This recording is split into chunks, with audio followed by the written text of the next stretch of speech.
Assalamualaikum warahmatullahi wabarakatuh. Halo semuanya, perkenalkan nama saya Alif Sirahmi Prakoso dengan NIM G002126. Saya berasal dari kelompok B4 dan di video kali ini saya ingin menjawab dan menjelaskan soal referat. Jadi langsung aja kita ke pertanyaan nomor 1. Oke, guys. Soal referat nomor 1.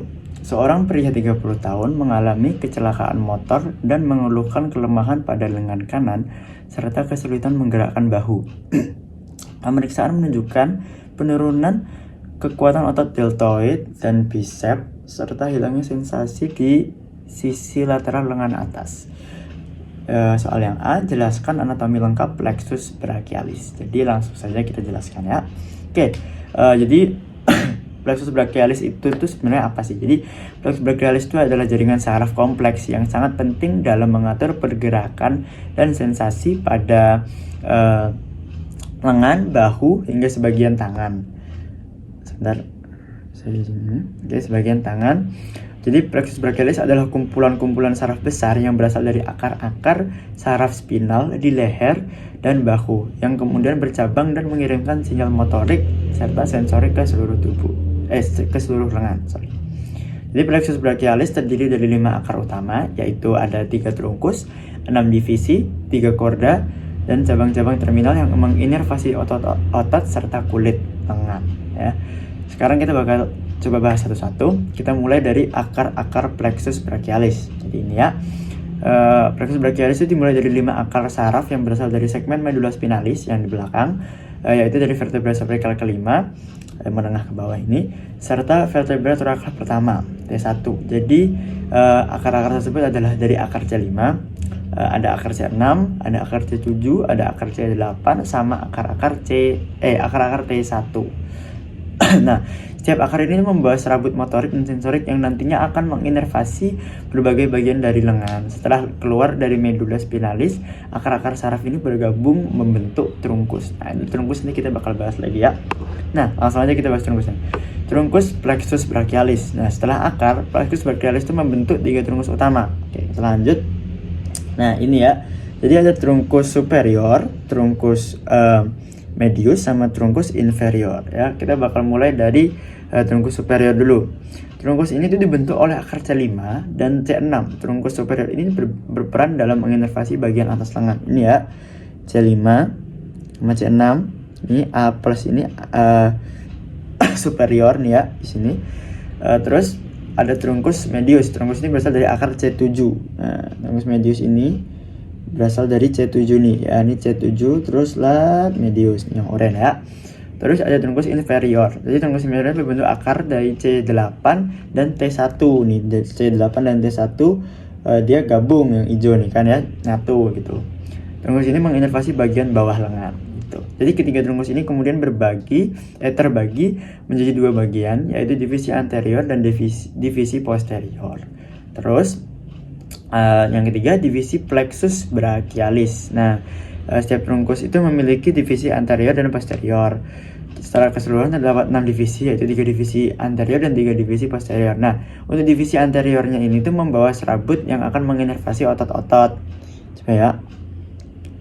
Nah, ini kita yang lanjut nanti. Jadi menginervasi otot-otot fleksi atau bagian depan lengan. Terus yang posterior membawa serabut yang menginervasi otot-otot ekstensor atau bagian belakang lengan. Jadi buat ini sama gini ya. Terus divisi-divisi ini tuh nantinya akan bergabung kembali untuk membentuk korda. Nah, selanjutnya tuh kita bakal membahas korda. Korda itu jadi korda plexus brachialis. Dari divisi-divisi tersebut terbentuklah 3 korda yang diberi nama sesuai dengan posisinya terhadap arteri aksilaris. Nah, jadi ada korda lateral. Sebentar, aku ada nyambung deh.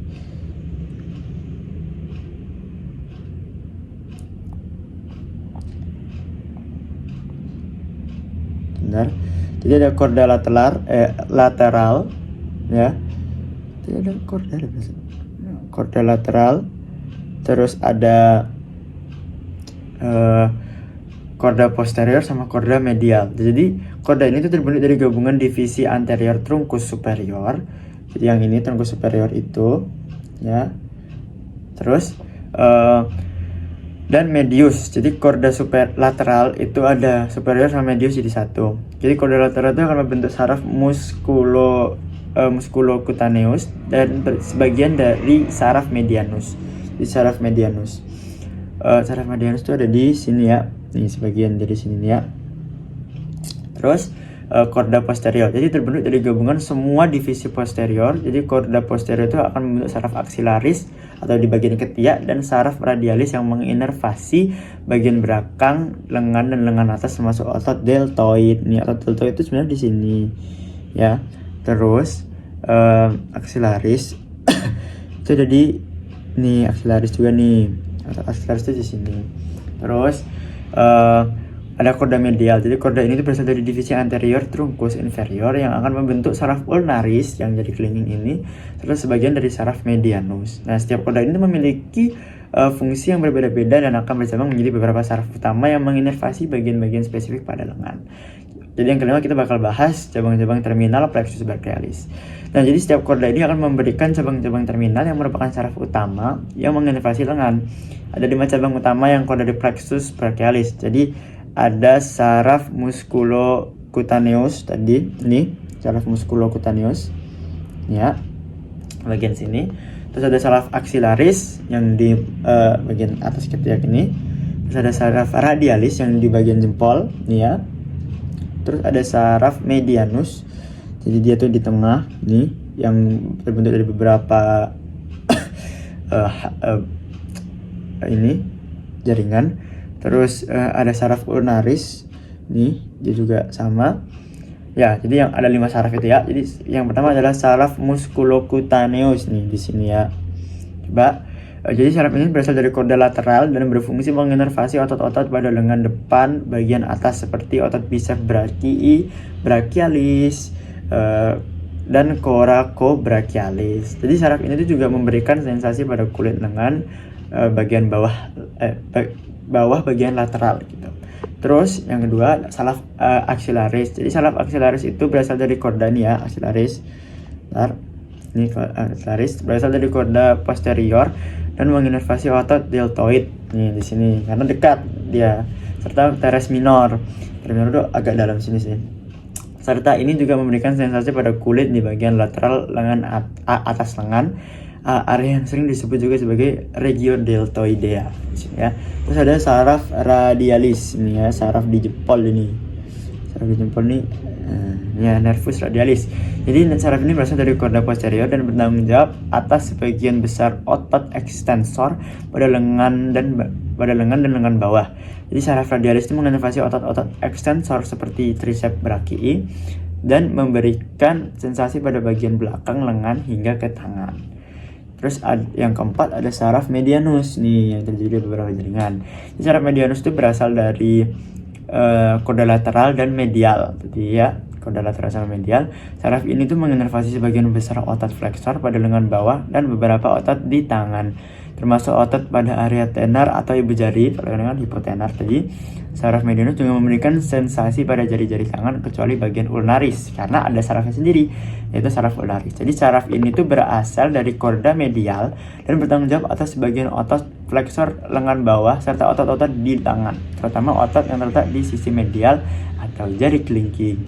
Jadi saraf ulnaris itu memberikan sensasi pada bagian sisi ulnar atau sisi medial tangan, gitu ya. Oke.